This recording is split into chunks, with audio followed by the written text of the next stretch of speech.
एक छोटे से गांव में 3 दोस्त रहते थे, रामू, लखन और वसंत। तीनों की दोस्ती गांव में मिसाल थी। वे हमेशा एक दूसरे के साथ रहते, मेहनत मजदूरी करते और अपनी गरीबी में भी खुश रहते। हर सुबह वे अलग अलग दिशाओं में काम की तलाश में निकल जाते और शाम को एक साथ बैठकर दिन भर की कमाई बांट लेते। गांव वाले उनकी दोस्ती की मिसाल देते और कहते, जैसे रामू, लखन और बसंत की दोस्ती है, वैसे ही दोस्ती गांव में हर किसी को नसीब हो। एक दिन गांव में एक अजनबी व्यक्ति आया। धनी दिखने वाला एक व्यापारी था। उसने तीनों दोस्तों के बारे में गांव वालों से पूछा, क्या आप लोगों ने रामू, लखन और बसंत के बारे में जानते हो? गांव वालों ने उसे तीनों दोस्तों का पता बताया। व्यापारी उनके पास पहुंचा और बोला, मेरा नाम राजा सिंह है। मैं हीरो का व्यापारी हूं। मैं तुम तीनों की दोस्ती के बारे में सुनकर यहां आया हूं। हमारे बारे में कैसे जानते हैं? हमने आपको पहले कभी नहीं देखा। तुमने सही कहा। मैं इस गांव में पहली बार आया हूं, लेकिन जैसे ही मैंने तुम तीनों की दोस्ती के बारे में सुना, मैं तुमसे मिलने आ गया। तुम लोग मेहनती और ईमानदार हो। अगर तुम्हारे पास दौलत हो तो तुम अपनी मेहनत से बहुत कुछ हासिल कर सकते हो। इसीलिए मैंने सोचा कि क्यों ना तुम्हें एक राज बताऊं जो मेरे सीने में दफन है। यह कौन सा राज है? क्या आप हमारी मदद करना चाहते हैं? क्या सच में ऐसी कोई जगह हो सकती है? यह बात 10 साल पहले की है। मैं भी तुम्हारी तरह गरीब था। मेरे पिता वैद्य थे, लेकिन उनकी कमाई से मुश्किल से गुजारा होता था। एक दिन मेरी मां को एक भयंकर बीमारी हो गई। पिताजी ने कहा कि उनका इलाज सिर्फ एक दुर्लभ जड़ी बूटी से हो सकता है जो पहाड़ों और जंगलों में मिलती है। मैंने वह बूटी ढूंढने का फैसला किया, लेकिन वह नहीं मिली। 2 महीने बाद जब मैं घर लौटा तो पता चला कि मेरे माता पिता दोनों की मृत्यु हो चुकी है।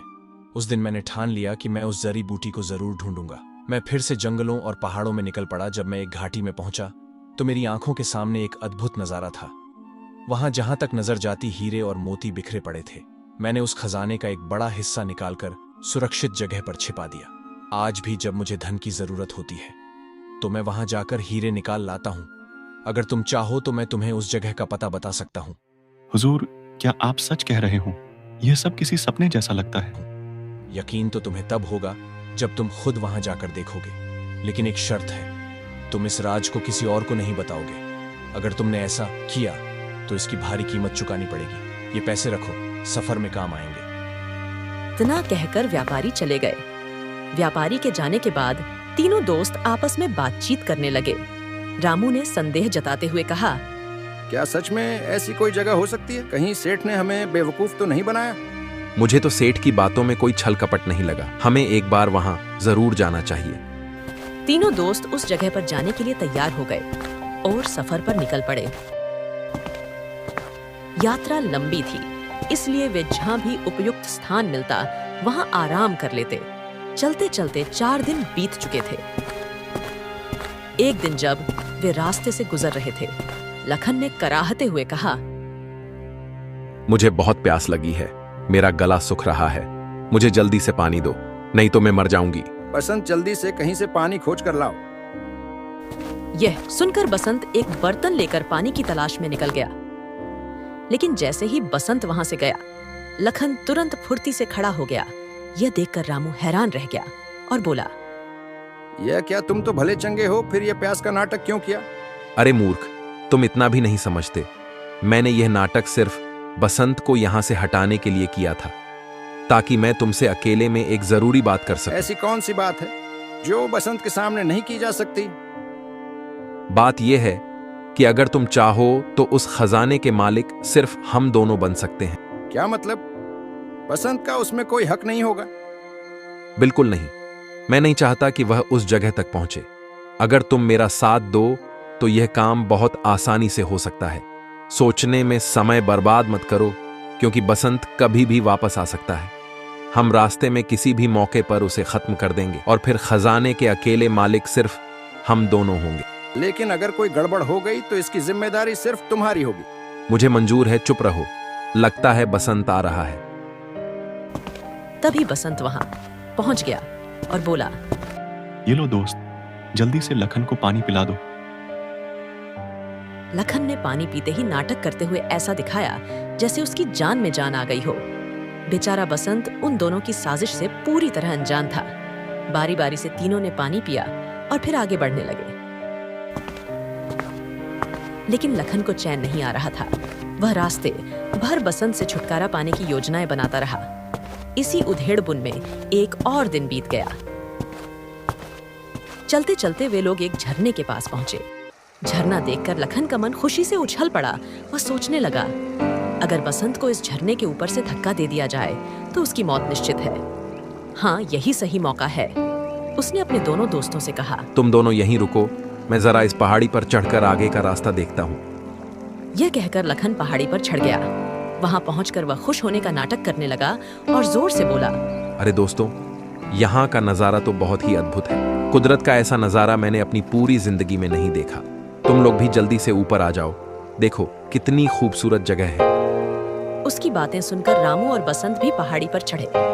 वे भी वहां से कुदरत के इस हसीन नजारे को देखने लगे। जब तीनों दोस्त इस नजारे को देख रहे थे, तभी लखन चुपचाप बसंत के पीछे गया और अचानक उसे जोर से झरने में धक्का दे दिया। झरने में गिरते ही कुछ ही पलों में बसंत आंखों से ओझल हो गया। अपनी योजना पूरी होते ही लखन जोर जोर से हंसने लगा। रामू चुपचाप खड़ा यह सब देख रहा था।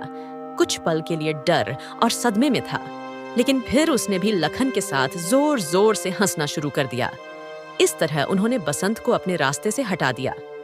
अब वो दोनों खुश थे कि मिलने वाले खजाने में सिर्फ वो दोनों ही हिस्सेदार होंगे।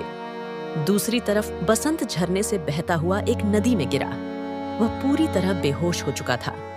उस जगह से थोड़ी ही दूर पर एक लकड़हारा जंगल में लकड़ी काटने जा रहा था। तब बसंत के ऊपर नजर पड़ती है। तब तुरंत बसंत के पास जाकर पानी से बाहर उठाकर और उसे होश में लाने की कोशिश करने लगा। फिर बसंत की जान बचाने के लिए वह उसे अपनी झोपड़ी में ले गया। वहां से वह गांव के वैद्य को बुलाकर बसंत का इलाज करवाने लगा। इधर रामू और लखन तेजी से अपनी मंजिल की ओर बढ़ रहे थे। लखन उत्साहित होकर बोला, थोड़ा जल्दी करो, हम उस जगह पर पहुंचने ही वाले हैं। सेठ ने जिस जंगल का जिक्र किया था, यही वही जंगल है। इस जंगल के खत्म होते ही वह घाटी हमारे सामने होगी जहां खजाना रखा हुआ है। कुछ देर और चलने के बाद लखन ने कहा, मुझे लगता है हमें यहाँ थोड़ी देर रुककर आराम कर लेना चाहिए ताकि हम थकावट दूर कर सके और खजाने को समेटने के लिए पूरी तरह तैयार रहे।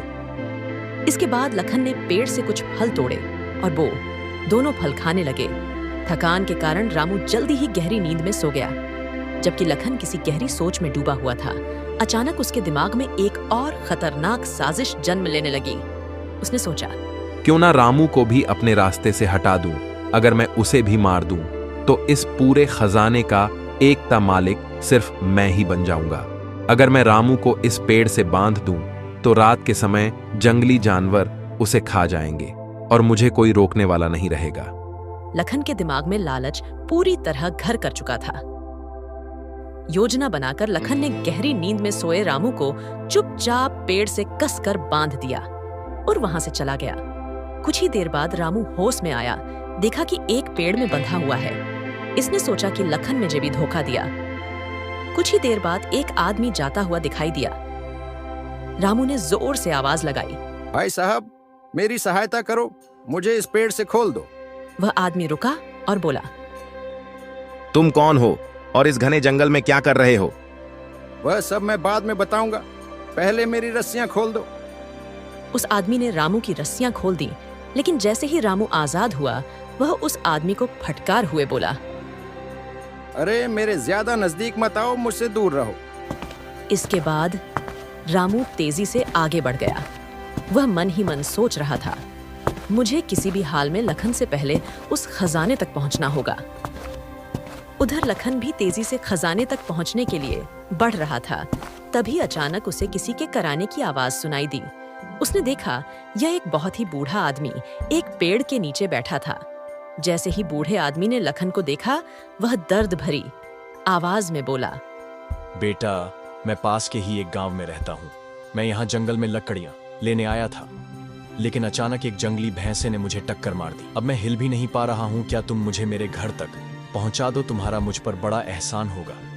नहीं, मेरे पास इन फालतू कामों के लिए बिल्कुल भी समय नहीं है। बेटा, मुझ पर रहम करो। इस जंगल में मैं अकेला जिंदा नहीं बचूंगी। तुम जियो या मरो, मुझे कोई फर्क नहीं पड़ता।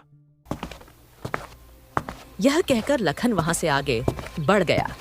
जैसे ही वह जंगल पार कर घाटी में पहुंचा, उसकी आंखें फटी की फटी रह गईं। चारों तरफ ढेर सारे हीरे मोती और सोने चांदी के सिक्के बिखरे पड़े थे। खजाने को देखते ही लखन खुशी से पागल हो उठा और जोर से बोला, वाह, अब यह खजाना सिर्फ और सिर्फ मेरा है। इधर रामू भी तेजी से उसी घाटी की ओर बढ़ रहा था। रास्ते में उसे वही बूढ़ा आदमी मिला जो दर्द से रो रहा था। बूढ़े ने कहा, बेटा, मैं पास के ही एक गांव में रहता हूँ। मैं यहाँ जंगल में लकड़ियाँ लेने आया था, लेकिन अचानक एक जंगली भैंसे ने मुझे टक्कर मार दी। अब मैं हिल भी नहीं पा रहा हूँ। क्या तुम मुझे मेरे घर तक पहुँचा दो? तुम्हारा मुझ पर बड़ा एहसान होगा। अभी तो मुझे सांस लेने की भी फुर्सत नहीं है और तुम कहते हो कि मैं तुम्हें घर छोड़ दूं? चल बुढ़े, अपना रास्ता देख और मेरा रास्ता छोड़। यह कहकर रामू भी तेजी से घाटी की ओर बढ़ गया। अब वह भी उस जगह पहुंच चुका था जहां खजाना रखा हुआ था। उसने देखा कि लखन बड़े बड़े थैलों में हीरे और मोती को भर रहा था। यह देखकर रामू के मन में विचार आया। उस सेठ ने गलत नहीं कहा था, लेकिन पहले मुझे लखन को सबक सिखाना होगा। वह जोर से चिल्लाया, ठहरो, लखन, खजाने को तुम हाथ भी नहीं लगा सकते। तुम अभी तक जिंदा हो। तूने तो मुझे मारने के लिए कोई कसर नहीं छोड़ी थी, लेकिन अब मैं तुझे जिंदा नहीं छोड़ूंगा। इसके बाद दोनों दोस्त एक दूसरे की जान के दुश्मन बन गए। दोनों के बीच भयंकर लड़ाई शुरू हो गई। तभी अचानक वहां कुछ नकाबपोश लोग आ गए। इससे पहले कि लखन और रामू कुछ समझ पाते, उन नकाबपोश लोगों ने उन्हें पकड़ लिया और रस्सियों से जकड़ दिया। इसके बाद वे दोनों को अपने साथ ले गए। दूसरी तरफ बसंत लकड़हारा के घर में बेहोश पड़ा था। वैद्य के उपचार के कारण 2 दिन बाद उसे होश आ गया। बसंत ने लकड़हारा का धन्यवाद करते हुए कहा, दोस्त, तुमने मेरी जान बचाई। इसके लिए मैं सारी जिंदगी तुम्हारा एहसान मंद रहूंगा। लेकिन अब मुझे अपने आगे के सफर पर निकलना होगा। रामू से विदा लेकर बसंत भी घाटी की ओर चल दिया। जब बसंत जंगल में पहुंचा तो अचानक उसे एक दर्द भरी आवाज सुनाई दी। बेटा, मैं पास के ही एक गांव में रहता हूँ। मैं यहाँ जंगल में लकड़ियाँ लेने आया था, लेकिन अचानक एक जंगली भैंसे ने मुझे टक्कर मार दी। अब मैं हिल भी नहीं पा रहा हूँ। क्या तुम मुझे मेरे घर तक पहुँचा दो? तुम्हारा मुझ पर बड़ा एहसान होगा। बसंत ने सहानुभूति दिखाते हुए कहा, हाँ बाबा, बिल्कुल मैं आपकी सहायता करूंगा। बताइए, आपका गांव किस दिशा में है? यह कहकर बसंत ने बूढ़े का हाथ पकड़ा और उसके साथ चल दिया। वे दोनों जंगल से बाहर निकले और उस घाटी में पहुंच गए जहां ढेर सारा खजाना बिखरा पड़ा था। बिखरे हुए हीरे मोती देखकर बसंत हैरान रह गया और बोला, बाबा, क्या आप इस खजाने के बारे में पहले से जानते थे? हाँ नौजवान, मैं इस खजाने के बारे में पहले से ही जानता था, क्योंकि यह खजाना मैंने ही यहाँ छुपा कर रखा था। बसंत चौंक गया और बोला, क्या बाबा, आपने यह खजाना यहाँ छुपाया था? मैं कुछ समझ नहीं पा रहा हूँ। आखिर आप क्या कहना चाहते हैं? बेटा, मैं असल में कोई साधारण बूढ़ा नहीं हूँ। मैं पालनपुर राज्य का राजा वीर सिंह हूँ। यह कहते हुए बूढ़े ने अपनी नकली दाढ़ी और वृद्ध वेश को त्याग दिया। अब बसंत के सामने कोई और नहीं बल्कि स्वयं राजा वीर सिंह खड़ा था। राजा वीर सिंह को अपने असली रूप में देखकर बसंत चौंक गया और बोला, आप राजा वीर सिंह, लेकिन यह सब क्या माजरा है? बसंत, यह सब मेरा ही रचा हुआ नाटक था। दरअसल मेरा कोई पुत्र नहीं है, अतः मैं एक उत्तराधिकारी की तलाश में निकला हूँ जो मेरे बाद इस राज्य की देखभाल कर सके। मैं उसे तलाश कर रहा था जो पूरी ईमानदारी और मेहनत से राज्य का ध्यान रख सके, लेकिन आज तक मुझे ऐसा कोई व्यक्ति नहीं मिला था। मैं हमेशा से ऐसे व्यक्ति की खोज में था जिसमें न केवल ईमानदारी और मेहनत हो बल्कि दया की भावना भी हो। एक दिन मेरा काफिला तुम्हारे गांव के पास से गुजरा, जहां मैंने सुना कि वहां 3 दोस्त रहते हैं जो बहुत ही ईमानदार और सच्चे माने जाते हैं। मुझे लगा कि शायद मेरी खोज वहीं पूरी हो सकती है, इसलिए मैंने एक व्यापारी का भेष धारण किया और तुम तीनों से मिलने तुम्हारे गांव आ गया।